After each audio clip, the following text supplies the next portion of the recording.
Today I will discuss about percentage. আজকে যে টপিকটা আলোচনা করব সেটি হচ্ছে কি পার্সেন্টেজ। ডাব্লিউপির বিগত বছরের কোশ্চেন পেপার দেখলে বোঝা যাবে যে এই চ্যাপ্টার থেকে তোমাদের 2 থেকে 3 নম্বর কোশ্চেন কিন্তু প্রত্যেক ইয়ারে কিন্তু এসছে। এবারও কিন্তু তোমরা 2 থেকে 3 নম্বর কোশ্চেন কিন্তু পাবে, ঠিক আছে। এক্সাম দিয়ে আসার পরে তোমরা খেয়াল করে দেখবে যে এই চ্যাপ্টার থেকে কিন্তু 2 থেকে 3 নম্বর কোশ্চেন কিন্তু তোমাদের পড়েছে। এবং এই চ্যাপ্টারটা প্রথমত করাচ্ছি আমি একটাই কারণে, এই চ্যাপ্টার সঙ্গে রিলেটেড রয়েছে তোমাদের রেশিও প্রপোর্শন যে চ্যাপ্টারটি রয়েছে সেটি রিলেটেড রয়েছে, টাইম অ্যান্ড ওয়ার্ক আছে, এবং রয়েছে প্রফিট লসের যে চ্যাপ্টারটি রয়েছে সেটিও কিন্তু এটির সাথে সামঞ্জস্য, এবং রয়েছে যে এস ক্যালকুলেশন অর্থাৎ বয়স সংক্রান্ত যে ম্যাথটি রয়েছে সেটিও কিন্তু এই টপিকটার সাথে সম্পর্কিত। তাহলে পার্সেন্টেজ জানতে গেলে আমাদেরকে প্রথমত যেটা জানতে হবে সেটি হচ্ছে যে যে তোমরা কোশ্চেনে খেয়াল করবে যে বিগত বছরে যদি তোমরা কোশ্চেন ফলো করো তাহলে তোমরা দেখবে, বা যে কোনো ম্যাথামেটিক্সের ক্ষেত্রেই তোমরা দেখবে যে পার্সেন্টেজের যে অঙ্কগুলো থাকে সেগুলো দেওয়া থাকে হয়তো 50%, কিংবা হয়তো দেওয়া রয়েছে 25%, কিংবা 10%, এগুলো তোমরা দেখে এসছো, ঠিক আছে। তাহলে 50% মানে কি?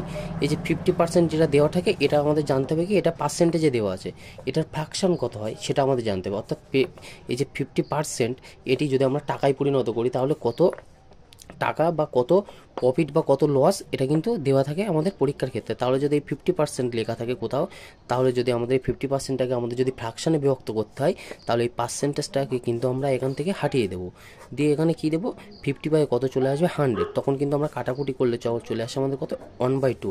এই যে 1/2 যেটা আসে এটা কিন্তু আমাদের ফ্র্যাকশান, এটাকে কি বলছি আমরা ফ্র্যাকশান বলছি। আর যেটা পার্সেন্টেজে ছিল দেখো 1/2 দিয়ে ফ্র্যাকশন, এই 1/2কে আমরা যদি আবার পার্সেন্টেজে রূপান্তরিত করতে চাই তাহলে কী করবো, এই 1/2 এর সাথে কিন্তু আমরা যদি 100কে মাল্টিপ্লাই করি তাহলে কিন্তু এই কাটাকুটি করলে দেখো তোমাদের আবার চলে আসে কিন্তু 50%, ঠিক আছে। এইভাবে যদি তোমাদের দেওয়া থাকে 25%, ঠিক আছে, 25% যদি তোমাদের দেওয়া থাকে তাহলে এই 25% এই পার্সেন্টেজটাকে সরিয়ে কিন্তু নিচে 100 করলে তোমাদেরকে কিন্তু কী হবে, কাটাকুটি করলে কী হবে 1/4। এই 1/4কে আবার যদি এই 1/4 যেটি আসে সেটি কিন্তু ফ্র্যাকশন, এই ফ্র্যাকশনকে যদি আমরা পার্সেন্টেজে রূপান্তরিত করি তাহলে কী আসবে, এর সঙ্গে 100 মাল্টিপ্লাই করলে কিন্তু আমাদের কি কাটাকুটি করলে কিন্তু আবার সেই 25% চলে আসে। তাহলে আমাদের পরীক্ষার ক্ষেত্রে যদি দেওয়া থাকে পার্সেন্টেজে তাহলে সেটিকে আমরা করব কি ফ্র্যাকশানে বিভক্ত করে নেব, যদি আমাদের ফ্র্যাকশানে দেওয়া থাকে তাহলে সেটিকে কিন্তু আমরা পার্সেন্টেজে পরিণত করে নেব। তাহলে সেটা আমাদের কি হলো, ক্যালকুলেশন করতে সুবিধা হলো, অঙ্কের ক্ষেত্রে সেটা আমাদের ক্যালকুলেশন করতে সুবিধা হবে। তাহলে আমাদের এই পার্সেন্টেজে আমাদের কিছু পার্সেন্টেজের কিছু রুলস বা সংখ্যা মনে রাখতে হবে, যে সংখ্যাগুলো মনে রাখলে কিন্তু আমরা পরবর্তীতে কী হবে না আমাদের কিন্তু একটা চর্চার মধ্যে চলে আসবে। তাহলে কিন্তু আমাদের এই 100 মাল্টিপ্লাই করা লাগবে না, কাটাকুটি করা কিছুই লাগবে না, পরীক্ষার কোশ্চেন দেখলেই কিন্তু আমরা সেই পার্সেন্টেজের কত ফ্র্যাকশন সেটা কিন্তু অটোমেটিকই আমাদের মনে চলে আসবে। তখন কিন্তু আমরা মনে চলে আসলে কী হবে, আমরা ডাইরেক্ট কিন্তু সেই অঙ্কটা তাড়াতাড়ি করতে পারবো, যাতে আমাদের সময়টা বাঁচবে, ঠিক আছে। তাহলে আমরা এভাবে এগোবো। তাহলে আমি যে প্রথমে যে চার্টটি দেবো পার্সেন্টেজের, সেই চার্টটি তোমরা বেঙ্গল পুলিশের জন্য আলাদা একটা খাতা করবে, সেই খাতার কিন্তু ফার্স্ট পেজেই কিন্তু এই রুলস বা যে চ্যাপ্টার যেটি দেবো সেটি কিন্তু লিখে রেখে দেবে। তাহলে তোমাদের কিন্তু কি অঙ্কটা প্র্যাকটিস করতে করতে কিন্তু অটোমেটিকই চলে আসবে। আর যদি কেউ মনে করো যে না আমি এটা মুখস্থ করে নেবো তাহলে তোমরা মুখস্থও করে নিতে পারো, ঠিক আছে। আমি এই চার্টটা তোমাদেরকে দিয়ে দেবো, ঠিক আছে, গ্রুপে দিয়ে দেবো, তোমরা কিন্তু এটা দেখে নিতে পারবে, ঠিক আছে। এবার পার্সেন্টেজের ক্ষেত্রে যেমন যে আমি যে রুলসটা দেখালাম তোমাদেরকে, ঠিক আছে, যদি কারোর কোনো সমস্যা থেকে থাকে তাহলে কিন্তু তোমরা ভিডিওটা একবারের জায়গায় দুবার না হলে 3বার রিকল করে দেখবে, ঠিক আছে। এবার অনেকের মনে প্রশ্ন জাগতে পারে যে স্যার পার্সেন্টেজ এই যে বারবার কেন এই পার্সেন্টেজের ক্ষেত্রে নিচে 100 আসছে, এর কারণটা কি? এর কারণ একটাই, এই যে তোমাদের লেখা রয়েছে এটা কিন্তু তোমাদের পরীক্ষায় আসবে না, কিন্তু তোমাদের জেনে রাখা দরকার যে পার্সেন্টেজ এই কথাটির মানে হচ্ছে পার মানে কি অর্থাৎ 100%, অর্থাৎ 100। এই জন্যই কিন্তু সবসময় এই 100কে ধরা হয়, সেটা 50 হোক বা 25 হোক, এটা কিন্তু 100 হিসেবেই ধরা হয়। তাহলে এটা কাটাকুটি করলেই কিন্তু অটোমেটিকই চলে আসবে, তোমাদের পার্সেন্টেজটা ফ্র্যাকশানে চলে আসবে এবং ফ্র্যাকশানটা কিন্তু পার্সেন্টেজে চলে আসবে, ঠিক আছে। তাহলে এবার চলো আমরা দেখে নিই। যেমন ধরো একটা উদাহরণ আছে 1/3, এটা কি ফ্র্যাকশানে দেওয়া রয়েছে, এটাকে যদি আমরা পার্সেন্টেজে রূপান্তরিত করি তাহলে কত হবে 33.1/3%। এরকম কিন্তু একটা চার্ট দেওয়া রয়েছে, এই চার্টটা তোমরা নিজেদের খাতায় কিন্তু লিখে নেবে, ঠিক আছে। তাহলে যে পরীক্ষায় যে কোশ্চেনগুলো দেওয়া থাকে সেগুলো কেমন দেওয়া থাকে, যেমন ধরো একটা কোশ্চেন দেওয়া রয়েছে, ধরো কোনো একটা বস্তু আমি কিনলাম, ঠিক আছে, কোনো একটা বস্তু আমি কিনলাম কত টাকায়, না 8 টাকায় কিনলাম, যেটার কি কস্ট প্রাইস 8 টাকা, সিপি অর্থাৎ কস্ট প্রাইস 8 টাকা, এবং সেটি আমি বিক্রি করছি কত, 9 টাকায়, সেলিং প্রাইস অর্থাৎ বিক্রয় মূল্য 9 টাকা, 8 টাকায় কিনে আমি 9 টাকায় বিক্রি করছি। তাহলে আমার এখানে লভ্যাংশ কত হচ্ছে, লভ্যাংশ হচ্ছে কিন্তু এখানে আমার 1 টাকা। 8 টাকায় কোনো জিনিস কিনে সেটা আমি বিক্রি করছি 9 টাকায়, তাহলে সেখানে আমার লাভ হচ্ছে কত, 1 টাকা লাভ হচ্ছে, ঠিক আছে, এখানে 1 টাকা লাভ হচ্ছে। তাহলে এই জিনিসটার তাহলে পার্সেন্টেজ কত হবে, তাহলে যদি আমাদের প্রশ্ন আসে যে 8 টাকায় কোনো জিনিস কিনে 9 টাকায় বিক্রি করলে তাহলে তুমি কত পার্সেন্ট লাভ করছো, ঠিক আছে।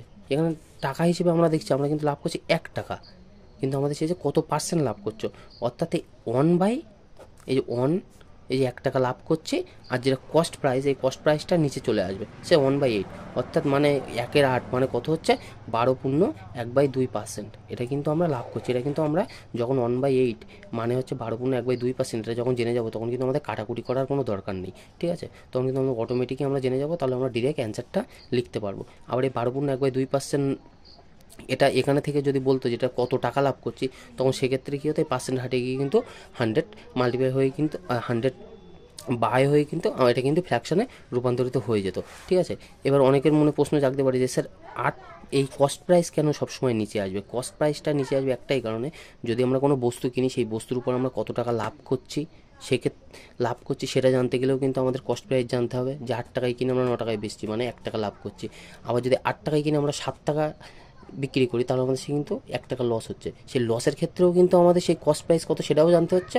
লাভ করতে গেলেও কিন্তু আমাদের সেই ক্রয় মূল্যটাকে জানা, মানে মেন কথা হচ্ছে ক্রয় মূল্যটার উপরে ভিত্তি করেই কিন্তু আমাদের কি লাভ এবং লসেরটা আমরা কিন্তু নির্ভর করবো, যে জিনিসটা আমরা লাভে বিক্রি করেছি না লসে বিক্রি করছি।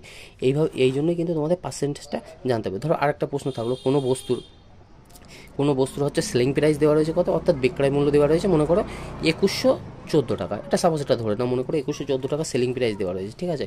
এটার প্রফিট পার্সেন্টেজ কত দেওয়া রয়েছে, অর্থাৎ লভ্যাংশ দেওয়া রয়েছে 16.2/3%, ঠিক আছে। এটার কস্ট প্রাইস আমাদেরকে বের করতে বলেছে, তাহলে এটার কস্ট প্রাইস বের করতে গেলে আমাদেরকে কীভাবে বের করতে হবে, 16.2/3%, 16.2/3% মানে কত, এই পার্সেন্টেজ আগে যদি আমরা আগে প্রথমত কী করতে হবে, ফ্র্যাকশনে ভেঙে নিতে হবে, ফ্র্যাকশনে আমরা ডিরেক্টলি ভেঙে আমরা জানবো কি 1/6, এই 1/6 এটা কি আমাদের লাভ হচ্ছে, সেলিং প্রাইস কত করছে 2114 টাকা, তাহলে আমরা 6 টাকা, আমি কি বলেছিলাম নিচে যেটা থাকবে সেটা সবসময় কি ক্রয় মূল্য থাকবে, অর্থাৎ 6 টাকায় কোনো জিনিস কিনে তার উপর আমরা লাভ করছি কত, 1 টাকা লাভ করছি। দেখো 6 টাকায় কোনো জিনিস কিনেছি তার উপর আমরা লাভ করছি কত, 1 টাকায়, অর্থাৎ সেই মূল্যটা সেই জিনিসটা আমরা বিক্রি করছি কত, 7 টাকায়।